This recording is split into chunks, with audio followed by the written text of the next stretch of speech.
the recording plus this PowerPoint. Okay. Yes. Okay, that's okay. Anyone else? Anything? And then we continue with you on Friday. Okay. As this other group does the exam, we can have a recap of maybe like 30 minutes to see where we are not grasping. Okay. Okay. Okay, it's okay. Just in order, let me be fair to everyone so that you feel accommodated. So let us continue with the other group. The other group, you can have your other class. I wish you well. Thank you. Mwalimu, Yes, can you dictate the class first, then we exit? yes. Let me just dictate. Dictate. If it is not going to inconvenience you, let me do this, because of time. I will send the card. Thank Okay. you. I'll just share the card via the class rep. So make sure you. And I'm also going to share. There is some email that was provided to me by not all class reps, but I'm going also to share in that email. I think it is the YASA group, if I'm not wrong. So I think that is in order. We can continue so that I get to complete this unit. Okay, Mwalimu. See you on Friday. Okay. So we've agreed.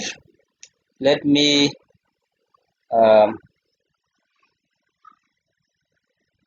so we are done with median. Make sure you do the assignment. It is quite tricky. Okay, it is quite tricky, but because this is not a sitting card, you can always consult. Okay, you can consult from your friends, from maybe other students who are in maybe advanced classes. Okay, it is quite tricky. It's not hard, but quite tricky. It requires you to use some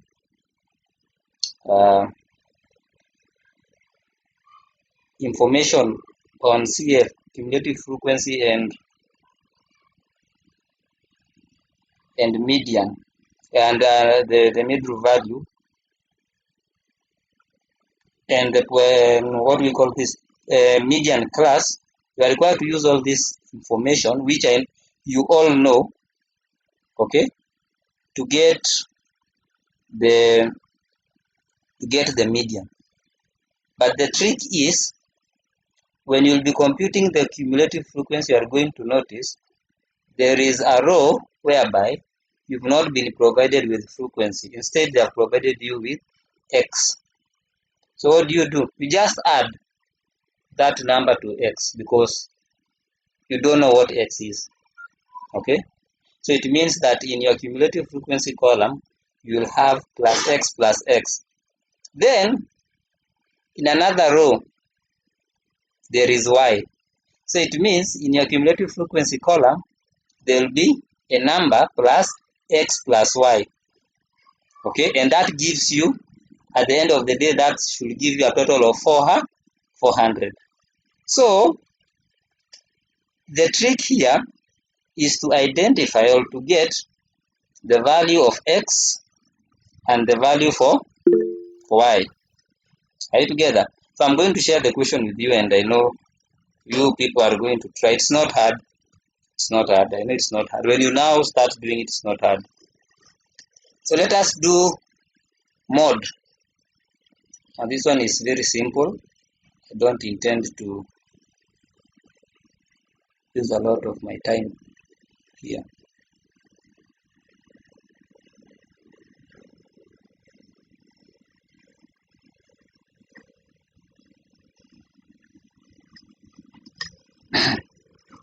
So here we are.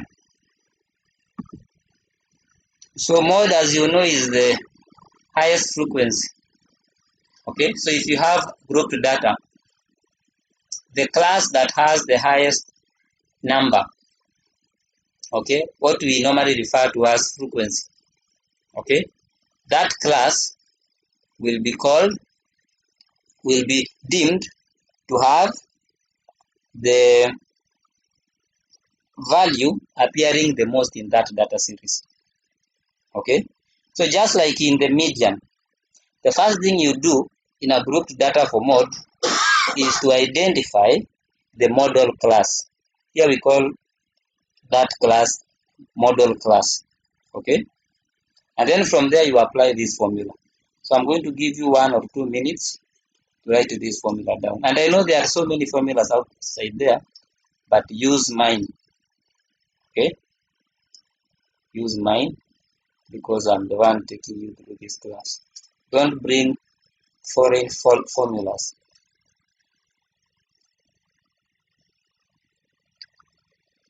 So write that down.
Are you done? You done?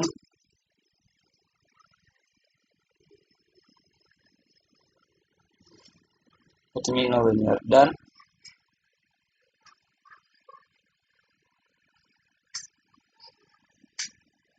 Are you done? You are done? Okay. So before we proceed to our Excel, which is our blackboard, let us discuss this formula. There are those that like using D1 as Fm minus F1, D2 as Fm minus F2. But I've just simplified this and you are going to see it's very easy. So just like in the median calculations that we did, L stands for the lower limit of the model class. Now here we are dealing with the model class, the highest frequency. D1 is the difference between frequency. Now underline the word frequency, not cumulative frequency. And that's why I'm saying calculating mode is very easy because you are dealing with frequencies here. So it's the difference between the frequency of the model class and that of the class before it. We are going to see this when we'll be doing the calculation. Then D2 is simply the difference between the class of the frequency of the model class. I want you to notice frequency, not cumulative frequency, and that of the class after read. Then I, of course, is the class width or class interval, the difference between the upper and the lower limit. Okay, as simple as that. Use that formula. That formula will help you not to forget a lot of things as long as you remember what D1 is and D2 is. That is the most important thing here to remember. What is D1? What is D2? D1, I repeat, is the difference between the frequency of the model class and that of the class before it. And we are looking at frequency, not cumulative frequency. D2 is the difference between the frequency of the model class and that of the class after it. Again, frequency, not cumulative frequency. And then I, of course, is the class interval. Okay. So you can write this. You can write this.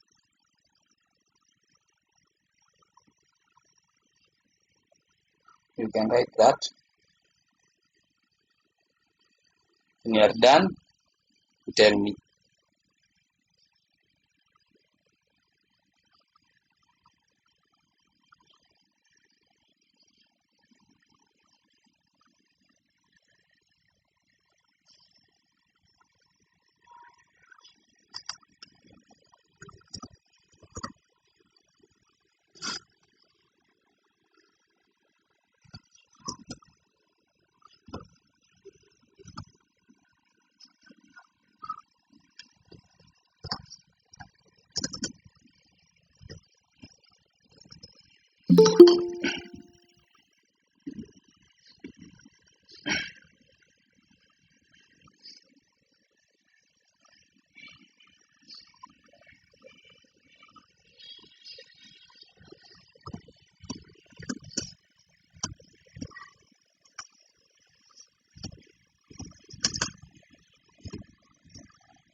Are you done? Yes. Okay, so let me share my Excel.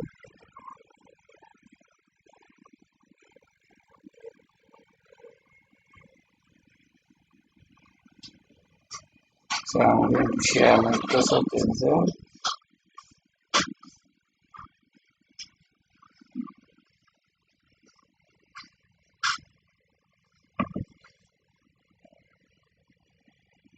So here it is. This is what we had in our PowerPoint. So I'm going to insert the formula because that's the first thing. So mod is equals to L plus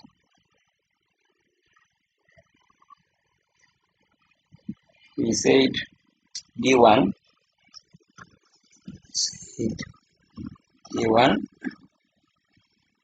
then here we said D1 plus D2, then all this, let me close them in a bracket first, all this we multiply by interval, the items in the bracket. So that is the formula. I can even write it there. Okay, so the first thing is to identify the model class. That is the first thing. That is always the first thing. In the median, the first thing was to identify the median class. Here is a model class. Model, not model. So how do you identify that? You check the highest frequency. The highest frequency here is 31. So it means this row here, this group data 60 to 70 is our model. Okay, it is our model class. So model class is 60 to 70.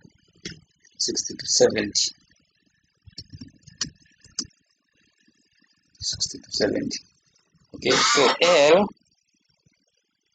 lower limit of course is going to be 60, and because there is no a gap from the upper limit of the preceding class and our current class, it means that the lower limit will be 60. You're not going to subtract 0.5. Okay. Then D1. So it is always important to compute these things separately. Then you just substitute them in the formula. So we compute D1. So D1 is the frequency of our model class. Then we subtract that from the frequency of the previous class. So this is just like saying that 1 minus, so that 1 minus what? Minus 19. Yeah. Which gives you what? That 1 minus 19 gives you what? Is it 12? 12. Yeah, 12. Then D2, it's like saying the frequency of the model class, which is that 1, minus the frequency of the class after it, which is 11. So I want you to note that the frequency of the class after will always be less. Because remember, the model class is the class with the highest value.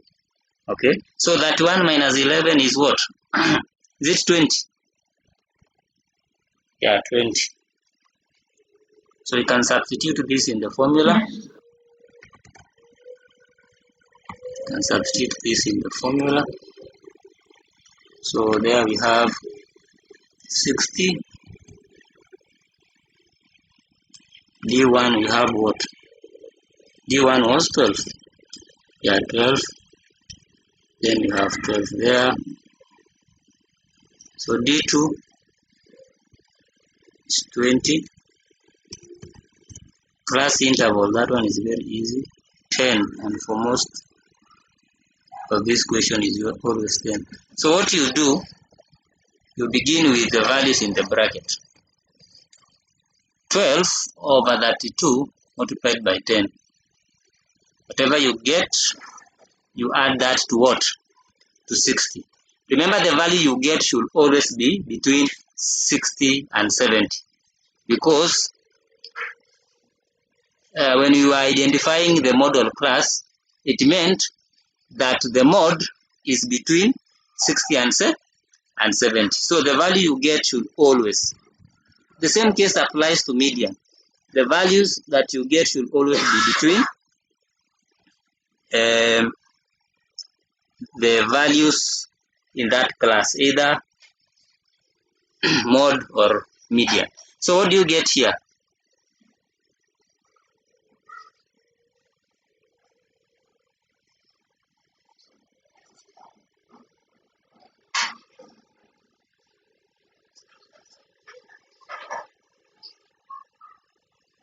What do you get here?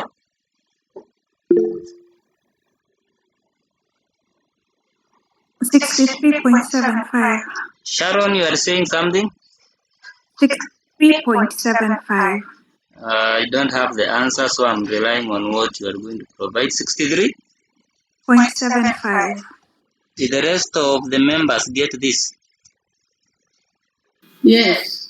Okay, so that means we are on the right track. So again, I'm going to provide another assignment on mod. So you are going to have 2 questions. I don't want to burden you. 2 questions, one on median, one on mod. Those questions are part of examination. Okay, so I'm going to record whatever you are going to get. And remember, you have that space of consulting, because this is just like a takeaway assignment. The same will apply to Cat 2. Okay, because Cat 2 again will be out of 20. So make sure you take it seriously. I'm going to send the cat after the exam. Yes, Rose, Violin. Hi, I'm being confused here. Yes. You said that the mode is the. You said that the mode. Yes. Oh, sorry. I've understood it. Okay. Okay, fine. So I'm going to go back to my presentation. So from here, I intend to take the next 10 minutes because what we are about to discuss is simply theory. So I'm not going to discuss the measures of dispersion again. We had discussed what is range, what is variance, what is standard deviation, what is coefficient of variation. The only thing that I'm going to discuss here in slide number 20 is what we call Lorentz curve. So for those who are in and you're an economist, when you're doing macro, I guess all of you have done macroeconomics, okay? Where you start with the national income, then money and banking.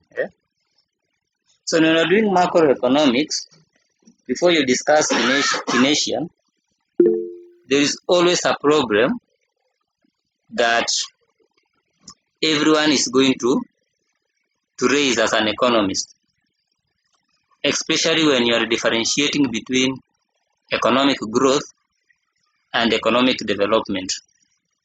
So economic growth is simply the increase in output. For example, in Kenya, those who like following news, when Uhuru Kenyatta was leaving office, he said, Excuse me, Mwalimu. yes. Kindly enlarge kindly enlarge the screen. Kindly. Okay. Yeah, is it okay now? Perfect. Okay. So when I was saying when the former president, that is Kenyatta, was leaving office, he said that when I took over from Kibaki, our GDP was at 6 trillion. Today, I'm leaving office, I have managed to double that figure. Our GDP is at 12 trillion. Okay? Statistically, that was correct. There has been economic growth in Kenya. But now the question that most economists ask, there was growth, but did we experience development? By development, we mean in terms of distribution of income, in terms of distribution of resources. Okay? If we are to measure well-being of all Kenyans, okay, is everyone happy? Is everyone in a good position? Okay, so some will argue that the profits of the economy, okay, everything that is in the economy is controlled by few people. So the process of the economy only go to the hands of few people, okay, and the rest of the citizens are left to languish in poverty. So that issue is what we call income inequality today, distribution of resources. If you read the constitution, the public finance, the first chapter talks about distribution of resources, both for current and future generation. Okay, so when it comes to statistics, how do economists measure income inequality in an economy? They use what we call Lorentz curve. Okay, so for you at this particular stage, you don't have to get deeper into it because there is something called Gini coefficient. This Gini coefficient is what tells us whether there is inequality or there's no inequality. So for our case or for our syllabus, okay, because some of us are not economists here, some of us are economists, but for the sake of this particular unit, What you need to know is the definition of Lorenz curve. What is Lorenz curve? It's a metric that is used to measure income inequality. How does it measure income inequality? It measures income inequality by the use of Gini coefficient. Okay. Now, how do we compute that Gini coefficient? Okay, or what is the formula for Gini coefficient? You can draw that in a graph. So, I want you to observe the graph in our slide there. There is a line called line of equality. That line of equality shows that the distribution of resources in that country is equal. Okay? So any curve below it shows that there is some form of inequality. The inequality could be high or low. So any line below the line of equality gives you two regions, region A and region B. Okay, so the Gini coefficient formula is you take A, region A, over region A plus B. Region A plus B is simply the entire thing, the area of that triangle. Okay, A half times B times H. But no one is going to ask you to calculate or do this calculation. Okay, this is advanced level for the year for economists. Okay, what you need to know is Lorenz curve is used to measure income inequality by the use of Gini coefficient. If you can be able to draw that graph. Okay, I think you cannot forget line of equality, and again you draw just some line below line of equality to get two regions. Okay, so those two regions gives you now the Gini coefficient formula. Are you together? Yes, mwalimu. Yes. Elewana kabisa hapo? Yes, kabisa. Okay. So we proceed.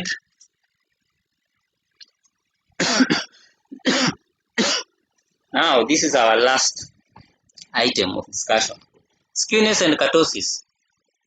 Don't know whether you've heard this. Now, when you talk about measure of asymmetry, okay, asymmetry means two unequal parts. If you go to a mirror and you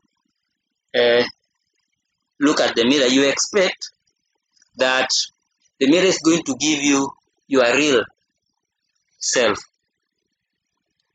In that situation, and that is the obvious thing, we call that symmetry. Symmetry means equal. Asymmetry means unequal. So, in statistics, especially under descriptive statistics in research, when you plot your data in a normal distribution curve, I don't know you people if you know what a normal distribution curve. It resembles a bell. It has two equal parts.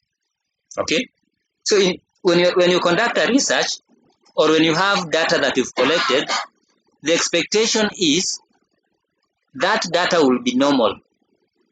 That data will be symmetrical. That data will have symmetrical distribution. The right side and the left side will be equal.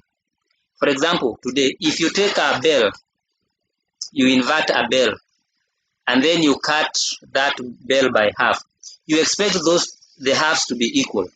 And that's the reason why they like using a bell. Okay? So, in research, when you want to measure whether your data is normal or not, you use skewness.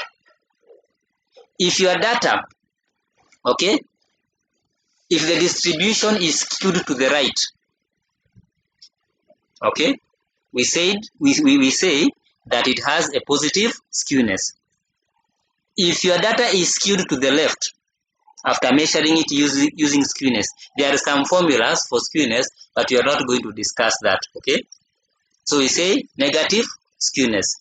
If your data is normal, what we call normal distribution, the left-hand side and the right-hand side are equal, we say zero skewness. Are you together? Zero skewness. I think when you'll be doing BBM 350, that is business statistics 2, you'll be able to even use tables to do this. But for now, just get to know what is skewness, what is kurtosis. Kurtosis measures how pointy or flat your distribution is. Now, you can have a data, you can collect data, and this data has a pointy peak. Let me go to the diagram. So this is skewness. Negative skewness if it is skewed to the left. And when you have negative skewness, the mode is always higher than median and mean. If you have positive skewness, okay, now what did I say here?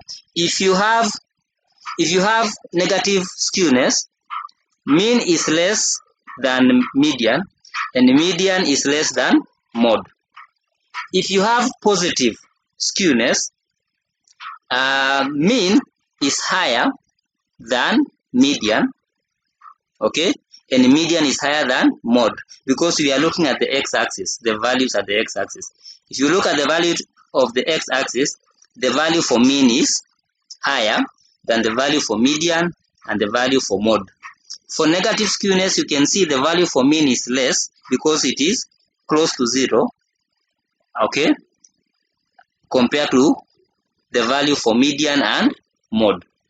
But if your data is normal, if you have symmetrical data, normal distribution, mean, mode, and median are equal. Are you together? So this is the diagram for skewness. Okay? When the data is normal, mean, mode, and median are equal. If your data has negative skewness, mean is less, okay, followed by median, followed by mode. Mode has the highest value. Positive skewness, mean has the highest value, and then followed by median, then mode. Are you together? Now, for kurtosis or kurtosis, this is what we are talking about. For kurtosis, we have 3 distribution. I'm going to start with the normal distribution because by now we are all aware of normal distribution, whereby the left hand side and the right hand side are equal, mean, mode, and median are equal. Okay, it resembles a bell shape. For normal distribution, we have a name for that, and we call that mesokurtic. Okay, we call that mesokurtic, and in this diagram, it is the one in the middle. That is the normal distribution curve that I'm talking about. But if your data has a pointy peak, this one here, pointy peak, we call that positive kurtosis. Okay, we call it leptokurtic. So these are the names that you have to remember. We call it leptokurtic.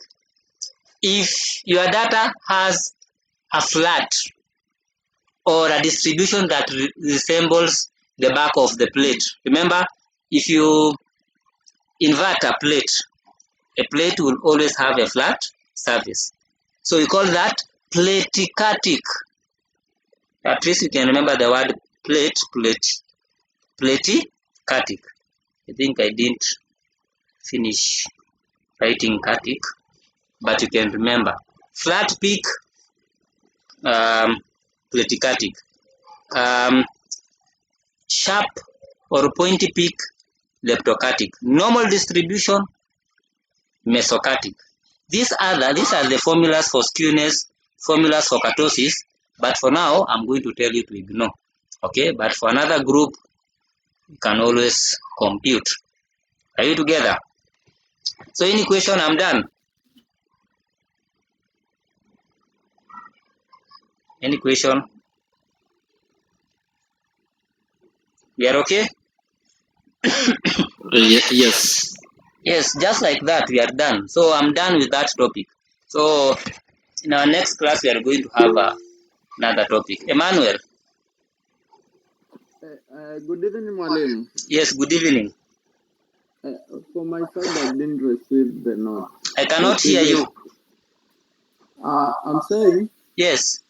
I didn't receive the previous slide, the previous note. You can talk to the class rep because I shared